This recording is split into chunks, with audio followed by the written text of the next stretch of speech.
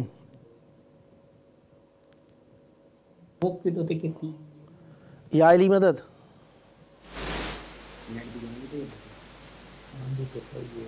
آپ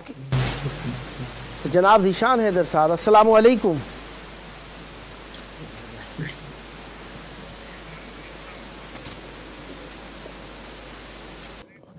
جناب ذیشان صاحب کی کال کٹ گئی ہے۔ بہرحال آج کی شب میں بھی کچھ اعمال ہیں، 4 رکعت نماز کے ساتھ ایک دعائے جوشن کبیر پڑھنے کا بھی ہے۔ بہرحال اور بھی دعائیں جو کہ جس طریقے سے آپ جانتے ہی ہیں، دعائے مجیر ہوتی ہے، یا جس طریقے سے شب کی مختلف دعائیں ہیں، شب دعائے سحر ہے،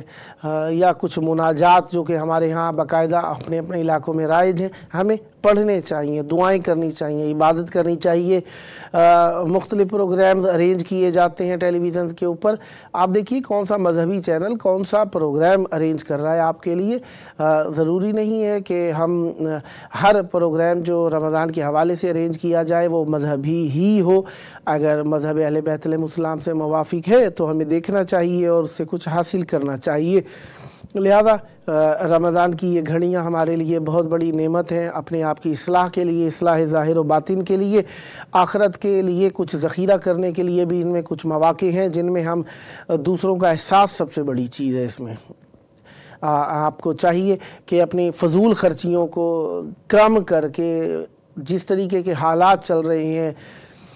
مومنین مفلسی کی حالت میں ہیں، کوئی غریب غربت کی حالت میں ہے، جو روزہ نہیں رکھ سکتے، ان کے لیے اپنے فضول خرچیاں کم کر کے ان کی مدد کریں۔ آپ دیکھ رہے ہوں گے کہ جن کے پاس کچھ ہے ان کے پاس دین کم ہے، جن کے پاس کچھ نہیں ہے ان کے پاس دین زیادہ ہے۔ تو لہذا جن کے پاس دین زیادہ ہے، جن کے پاس مال زیادہ ہے، آپس میں ایک دوسرے کے ساتھ ہیلپ کریں، مدد کریں، تاکہ آخرت کے لیے دونوں کے لیے ذخیرہ ہو جائے۔ لہذا اگر آپ کے پاس مال زیادہ ہے، جو غریب ہیں ان کی مدد کیجیے تاکہ وہ عبادت اچھے انداز میں کر سکے۔ اور یہ مطلب نہیں ہے کہ جن کے پاس مال دولت ہے وہ بے بہرا ہو جائیں اعمال سے، نماز سے، روزے سے۔ اپنی بری عادتوں کو ترک کرنا چاہیے۔ اول دین یہی ہوتا ہے کہ انسان صدق مقال عقل حلال کرے اور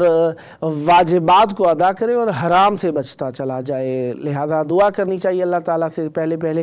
کہ اللہ ہمیں واجبات ادا کرنے کی توفیق دے اور حرام سے بچنے کی توفیق دے، باقی اعمال مستحبات ہوتے رہیں گے۔ لہذا جب ہم واجب کرنا شروع کر دیں گے، حرام سے بچنا شروع کر دیں گے تو ہمارے لیے کافی ساری سہولتیں پیدا ہوتی چلی جائیں گی۔ لہذا ہم نے کوشش کرنی ہے رمضان عظیم کے اس پیارے مہینے میں، اور ہم سب اس رمضان میں گروی رکھے گئے ہیں اور ہماری جان روح نفس گروی ہے اہل بیت علیہ السلام کے حضور، اور ہمیں کچھ نہ کچھ پیش کرنا ہے۔ دعائے علی یا علی و یا عظیم ایک بہت بڑی اور بہت مشہور و معروف اور بہت زیادہ کی جانے والی دعا ہے جو ہمارے ہاں مانگی جاتی ہے نماز کے بعد، یا علی و یا عظیم والی، اسے بھی پڑھنا چاہیے، مستحب ہے یہ۔ اور دوسری دعا جو اللہم ادخل علی اہل القبور السرور، یہ والی دعا بھی ہمارے ہاں پڑھی جاتی ہے، بہت اچھی دعا ہے۔ اور ہمیں استغفار بہت کرنی ہے اور قرآن بہت زیادہ پڑھنا ہے۔ میں چلتے پھرتے راستے کے اندر تسبیح اٹھا لے تو اور اچھا، اس سے ذرا انسان کی توجہ رہ جاتی ہے کہ کیونکہ دھیان دینے سے ہی توجہ حاصل ہوتی ہے، جب ہمارا دھیان نہیں ہوگا نہیں ہو سکتی۔ تو لہذا ہاتھ میں تسبیح ہو تو بار بار خیال آتا رہتا ہے، بی بی سیدہ سلام اللہ علیہ کے اس میں مبارک سے منسوب تسبیح ہمارے ہاتھ میں، ہم کچھ پڑھ رہے تھے، وہ پھر یاد آتا رہتا ہے، انسان تسبیح پڑھتا رہتا ہے۔ مقصد یہ نہیں ہوتا کہ ہم حد و حدود کر رہے ہیں۔ بہرحال اگر حد و حدود گنتی کے حساب سے کوئی ایک اپنے لیے وظیفے کے طور پر بھی رکھیں تو کوئی قباحت نہیں ہے اس میں کہ اللہ کا تعالیٰ کا ذکر بھی شمار کر کے کرتے ہیں۔ دیکھیں یہ اپنے آپ کو فلسفی بنانے والا جو یہ فضول شوق ہے، اس نے بھی کافی سارا اس قوم کا بیڑا غرق کیا، اپنے آپ کو مختلف قسم کے جملے جو کہ احساسی جملے، زبردستی کے احساسی جملے جن کا دین مذہب سے کوئی تعلق نہیں ہے، ان کو بنا کے مومنین کو تھوڑا ڈسٹرب کر رکھا ہے۔ یہ اس قسم کے لوگوں سے بھی تھوڑا پرہیز کرنا چاہیے۔ جو اللہ اور اہل بیت علیہ السلام اور رسول خدا صلی اللہ علیہ وآلہ وسلم نے فرمایا وہی دین ہے۔ اگر آپ شمار کر کے بھی پڑھیں صحیح، مقصد یہ پڑھیں، ہدف یہ ہے پڑھیں، نیکی کریں، کم کریں زیادہ کریں، نیکی کر رہے ہیں نا، شمار کر رہے ہیں، نیکی کر رہے ہیں نا۔ اگر آپ حد بندی کر کے کر رہے ہیں، نیکی تو کر رہے ہیں۔ ان کے بارے میں کوئی نہیں بولتا جو کہ نیکی بالکل ہی نہیں کر رہے، جو کچھ نہیں کر رہے۔ قرآن مجید پڑھیں، ٹھیک ہے، ترجمے کے ساتھ بھی پڑھنا چاہیے، سمجھ کے بھی کرنا چاہیے، عمل کرنا چاہیے۔ اب ابتدا کہاں سے ہوتی ہے عمل کی، سمجھنے کی، تفسیر کی کہاں سے ہوتی ہے؟ پہلے پڑھیں گے تو آگے ہوگی۔ اب جو پڑھنے بیٹھا ہے اس کو روکنا شروع کر دیں کہ جی سمجھنے کے لیے آیا ہے، پڑھنے کے لیے نہیں آیا ہے، پڑھنے کے لیے بھی آیا کہ تلاوت کا حکم ہے معصومین علیہ السلام کا کہ آپ تلاوت بھی کیجئے، اس کو پڑھے بھی صحیح، قرات بھی کیجئے۔ یہ معصومین علیہ السلام کے احکام ہیں، فرامین ہیں، ان کے ارشادات ہیں، نہ یہ کہ ہم ایک چیز جو دل میں آیا وہ کرنا ہے باقی نہیں کرنا۔ اگر مطالعہ نہیں ہے تو خاموشی سب سے بہتر اچھی چیز ہے، لہذا ہمیں مطالعہ بھی کرنا چاہیے، معلومات بھی حاصل کرنے کی کوشش کرنی چاہیے۔ تفسیر سنیں، مختلف آیات اور روایات کی جب ہم پیروی کرتے تو ہمیں پتہ چلتا ہے کہ قرآن کی تلاوت بھی ثواب ہے۔ ٹھہر ٹھہر کے پڑھیں، وَرَتِّلِ الْقُرْآنَ تَرْتِیلًا، قرآن مجید کو ٹھہر ٹھہر کے پڑھیں۔ جب ٹھہر ٹھہر کے پڑھنا شروع کریں گے تو الفاظ کے معانی کی طرف بھی توجہ جانے لگے گی۔ کوئی کسی بھی زبان کا ہو، کہیں نہ کہیں کسی نہ کسی انداز میں کسی نہ کسی لفظ کی طرف تھوڑی رغبت پیدا ہوتی ہے اس کی قرآن مجید کی طرف، لہذا اور جو خصوصاً عربی زبان کے قریب زبانیں رکھتے ہیں تو ان کی زبانوں کے اندر عربی الفاظ رائج ہیں۔ جب وہ ٹھہر ٹھہر کے پڑھتے ہیں تو ان کے ذہن کے اندر کوئی نہ کوئی لفظ قرآن مجید کا با معنی ہوتا چلا جاتا ہے، کیونکہ ان کو معنی سمجھ آنا شروع ہو جاتے ہیں۔ اور یہی رغبت پیدا کرنی ہے رمضان عظیم کے اندر کہ اس کے اندر بہت زیادہ تلاوت کریں، باقی ایکٹیویٹیز بھی کیجئے، اور اس کے اندر بھی جا کر ہمیں تلاش یہی کرنا ہے کہ قرآن کہاں پہ آیا، حدیث کہاں پہ آئی، مولا کی سیرت کہاں بیان کی گئی، نتیجہ کہاں پہ نکلا اس کا، اور ہمارے لیے دنیا میں اس کے فوائد کیا بتائے گئے، آخرت میں کیا فوائد بتائے گئے، اہل بیت علیہ السلام کی معرفت کو کس انداز میں بیان کیا گیا، اہل بیت علیہ السلام کے کردار کو کس طریقے سے بیان کیا گیا، اور ہمیں اس پر کیسے عمل کرنا چاہیے۔ ان سب چیزوں کو ہمیں سوچ سمجھ کے کہیں پہ بھی جائیں، کسی کو بھی سنیں، یہ باتیں ہمیں تلاش کرنی چاہیے۔ اور ہمیں اہل بیت علیہ السلام کی سیرت بیان ہی اس لیے کی جاتی ہے کہ اگر ان کی جنگ بیان کی جاتی ہے تو اسی لیے بیان کی جاتی ہے کہ ہم جب مذہب کے اوپر بات آئے تو ہم اللہ اور اس کے رسول اور اہل بیت علیہ السلام کے حکم جب ہمیں ملے، کیونکہ مذہب اہل بیت علیہ السلام کے اندر دو قسم کے جہاد ہیں۔ ہر عاقل اس بات کا قائل ہے کہ جہاد باللسان ہوتا ہے اور ایک جہاد بالسیف ہوا کرتا ہے۔ جہاد باللسان ہر شخص کے اوپر واجب ہے، مذہب کا دفاع، اور جہاد بالسیف جو ہے وہ معصوم علیہ السلام کے حکم کے مطابق ہو سکتا ہے، لہذا ہم جہاد بالسیف اس وقت کر سکتے ہیں جب مولا ہمیں حکم اور امر فرمائے۔ دفاع کرنا ہر شخص کے لیے لازم ہے، وہ تو چاہے مسلمان ہو کافر ہو، ہر شخص کا حق ہے کہ وہ اپنے بدن کا دفاع کرے، اپنے مال کا، اپنی جان کا دفاع کرے، نہ یہ کہ دوسرے کے مال مقام پہ غاصب ہو کے بیٹھ جائے اور پھر اس کی حفاظت کرنے لگے اور اسے کہا جائے کہ یہ اپنی جان وجود کا دفاع کر رہا ہے۔ یہ چیز نہیں ہے، یہ تو بلکہ الٹا ظلم بالائے ظلم ہے۔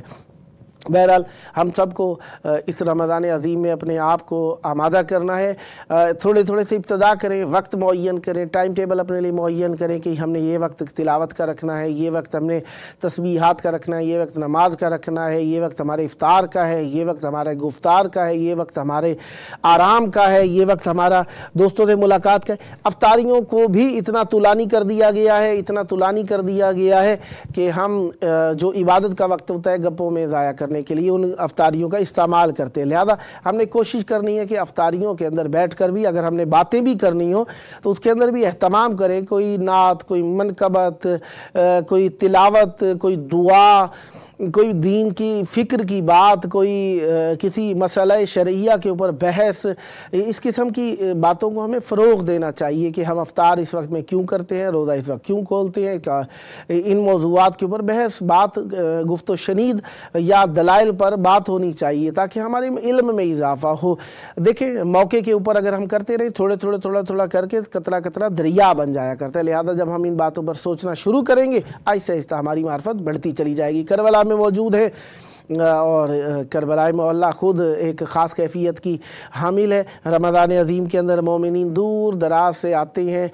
خصوصی طور پر یہاں پر زیادہ رش افطار کے وقت میں دیکھنے کو آتا ہے، یا 19 21 23 جو شبہ قدر ہوتی ہیں ان میں دیکھنے کو آتا ہے۔ آخر رمضان کے اندر ویسے ہی چھٹیاں ہو جاتی ہیں تو لوگ زیادہ آنے لگتے ہیں، یا مولا امیر المومنین علیہ السلام کی شہادت کے ایام کے اندر مومنین مختلف ممالک سے مولا کی شہادت کا پرسہ دینے نجف اشرف کی مناسبت سے آتے ہیں، تو کربلا میں بھی وہ آتے ہیں۔ لہذا یہ مناسبتیں ہیں، اور بہرحال رمضان کے اندر روزوں کے دوران اگر کوئی زیارت کرنے کے لیے آتا ہے اس نیت سے نہ آئے کہ میرے روزوں سے جان چھوٹ جائے، میری روزوں سے جان چھوٹ جائے، اس نیت سے آنا میرا خیال سے مناسب امر نہیں ہے۔ ہاں زیارتوں رمضان کے اندر اگر کسی کو فرصت ہے، چھٹیاں ہیں، کسی کی مصروفیات کم ہیں اور وہ زیارتوں کے لیے آنا چاہتے ہیں، یہ الگ موضوع ہے۔ بہرحال روزے جان سے نہیں اترتے، یہ واجب ہے، نماز کی طرح سے واجب ہے، حج کی طرح سے واجب ہے، زکوٰۃ کی طرح سے واجب ہے، ان کا ادا کرنا لازمی ہے۔ اگر موقع پر نہیں رکھ سکتے بعد میں قضا رکھیں گے۔ اور بہرحال جو شخص 10 دن کا قصد کر کے کسی دوسری جگہ پر بھی جائے تو جس جگہ پر رہے گا وہاں سے 10 دن حد ترخص سے باہر نہ نکلے تو اس کے اوپر روزہ کامل رہے گا۔ مثلا کربلا آتا ہے، 10 دن قیام کا ارادہ رکھتا ہے تو اسے وہ مسیب جا کے اگر واپس آتا ہے ان 10 دن کے دوران تو لہذا اس کا روزہ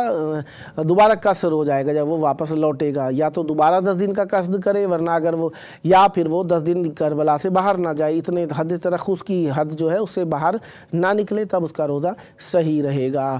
بہرحال جو کثیر السفر ہیں ان کے اوپر بھی روزہ لازمی ہے، جو مہینے میں 10 دن سفر میں رہتے ہیں۔ 10 دن سفر سے مراد یہ ہے کہ وہ 10 دن حد ترخص جتنا سفر بھی کر لیتے ہیں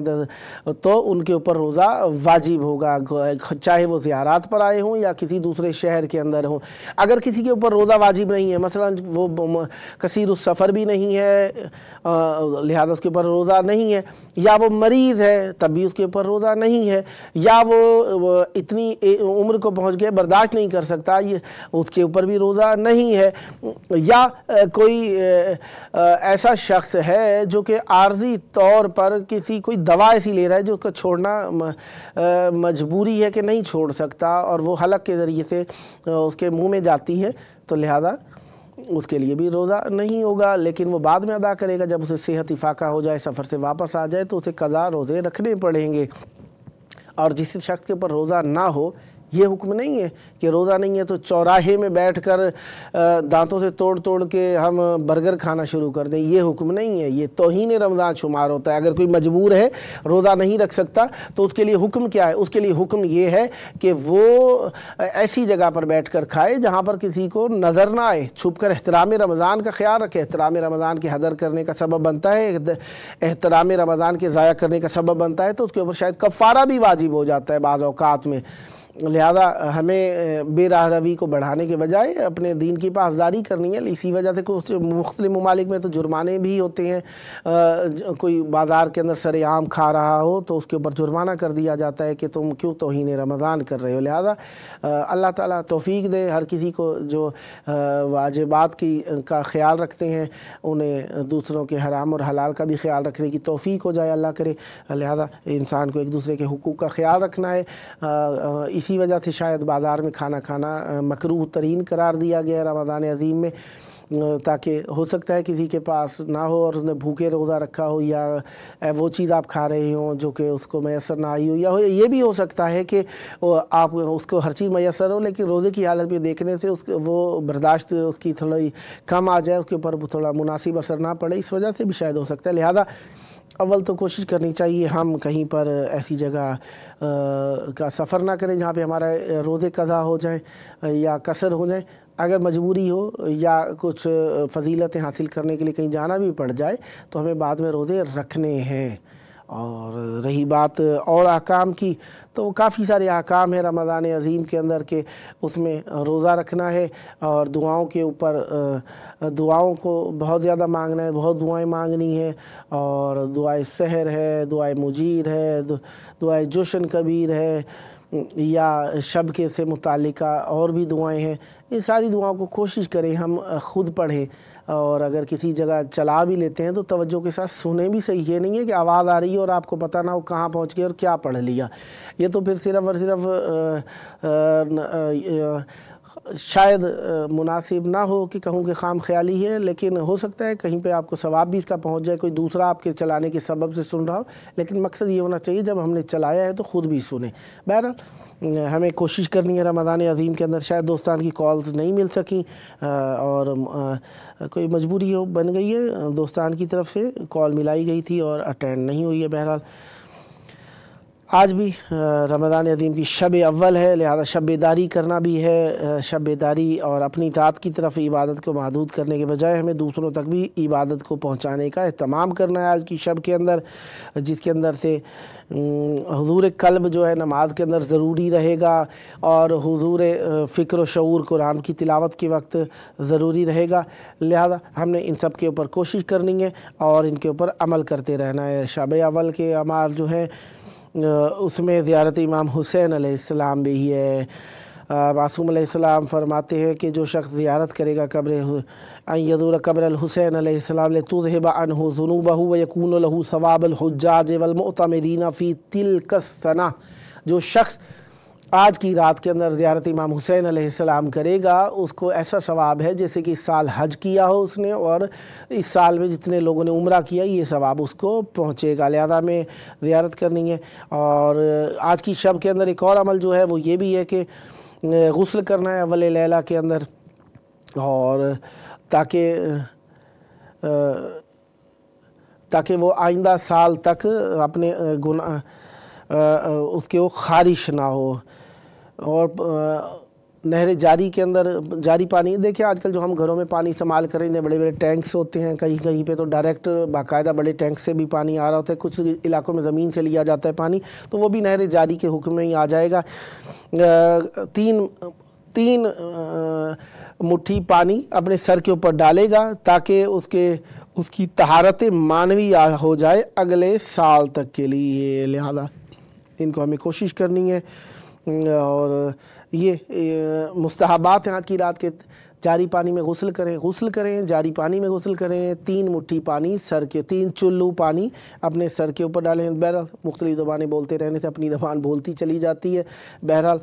3 چلو پانی سر کے اوپر ڈالنا ہے، اور زیارت کرنی ہے امام حسین علیہ السلام کی۔ اگر آپ یہاں پہ دعا ہے آپ یہاں پر بھی یہ راتیں منائیں آ کر، اگر آپ نہیں ہیں ہم آپ کی طرف سے نائب الزیارہ ہیں،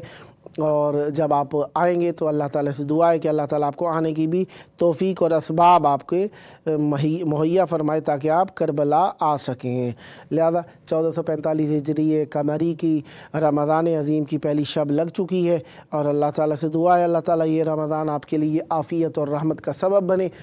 اور آپ سب اس رمضان عظیم میں نیکیوں کے حصول میں گامزن رہیں، اور اللہ تعالیٰ آپ کے لیے نیکیوں کی راہیں آسان فرمائے، اور جو نیک لوگ ہیں ان لوگوں کے ساتھ بیٹھنے اٹھنے اور ان کی مدد کرنے کی بھی اللہ تعالیٰ آپ کو توفیق عطا فرمائے، اور جو آپ کی مشکلات ہیں اللہ تعالیٰ انہیں بھی حل فرمائے، اور آپ کو صحت و عافیت کے ساتھ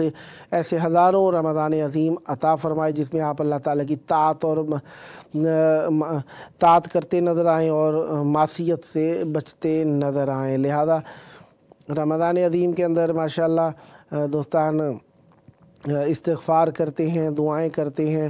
اور بہرحال مولا کی جو ذات ہے اس رمضان کو ایک خاص مناسبت ہم یہ بھی دیتے نظر آتے ہیں کہ رمضان عظیم کو مولا علی علیہ السلام سے خاص نسبت ہے، کیونکہ شہر اللہ ہے، یہ شہر اللہ کہا گیا، اس کے کافی سارے نام بیان کیے گئے۔ بہرحال ان میں سے ایک شہر عظیم، رمضان عظیم، رمضان کو رمضان نہیں کہنا فقط، اس کے ساتھ کسی بھی لفظ کا اضافہ کرنا ہے۔ معصوم علیہ السلام نے حرام کی حد تک فرمایا ہے کہ فقط رمضان کو رمضان کہا جائے، رمضان عظیم کہہ کر پکاریں، رمضان کریم کہہ کر پکاریں، رمضان شریف کہہ کے پکاریں، شہر اللہ کہہ کر پکاریں، ماہ رمضان کہہ کر پکاریں، رمضان کا مہینہ کہہ کر پکاریں، اس کے ساتھ کسی چیز کو اضافہ ضرور کریں۔ اگر فقط آپ رمضان کہہ کر پکارتے ہیں اس کا مطلب اللہ تعالیٰ ہوتا ہے، اللہ کا ایک نام ہے رمضان۔ بہرحال ہمیں اس چیز کا بھی دھیان رکھنا ہے اس دوران میں، اور کوشش ایک اور بات کی بھی کرنی ہے کہ ہم اس مہینے کے اندر رمضان کے احکام سے متعلق، رمضان عظیم کے احکام سے متعلقہ کتب کو بھی مطالعہ کریں، دعاؤں کا بھی مطالعہ کریں، اور ترجمے کے ساتھ پڑھنے کی کوشش کریں، سمجھنے کی کوشش کریں، اور تاکہ ہمیں معلوم ہو کہ ہم پڑھ کیا رہے ہیں، تاکہ وہ لوگ جو کہ ترجمے کے ساتھ نہیں پڑھتے انہیں ٹوکتے ہیں اور مطلقاً پڑھنے سے ہی منع کرنے کا پر ان کا اصرار ہوتا ہے کہ بالکل ہی نہ پڑھو اگر سمجھ نہیں آ رہی۔ نہیں، ایسا نہیں ہے،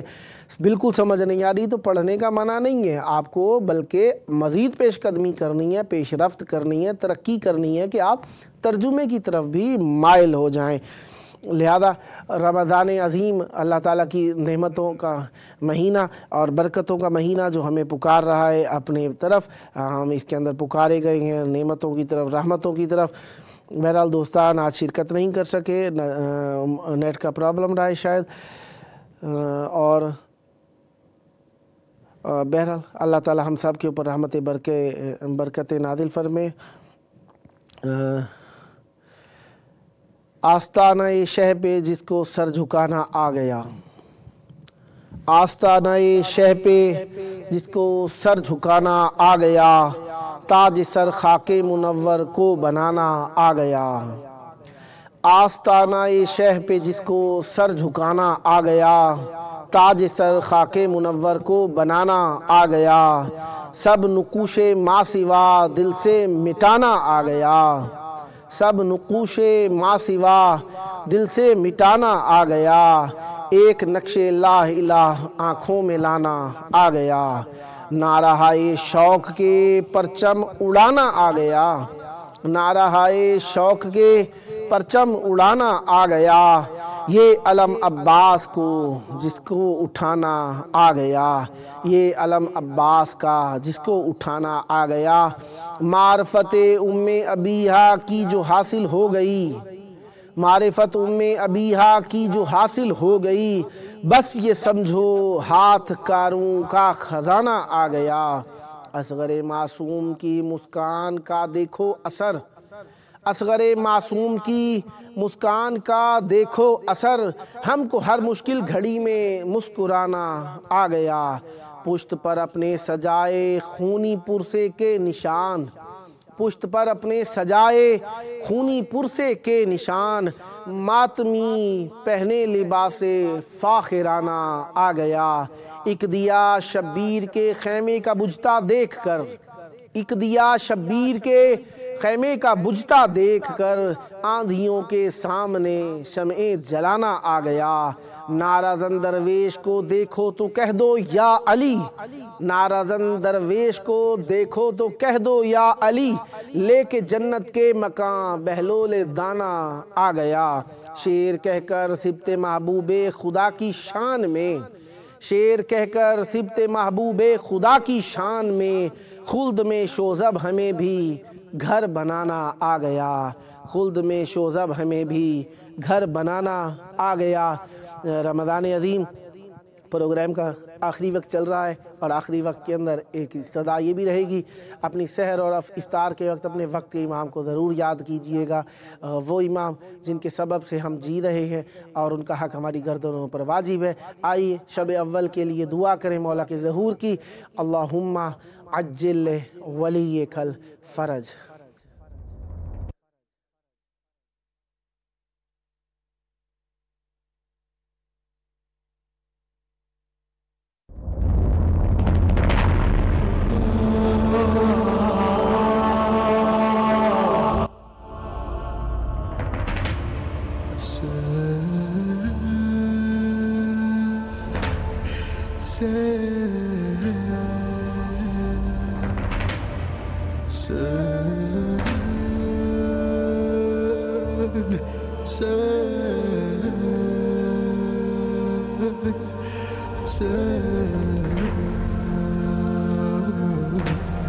حسين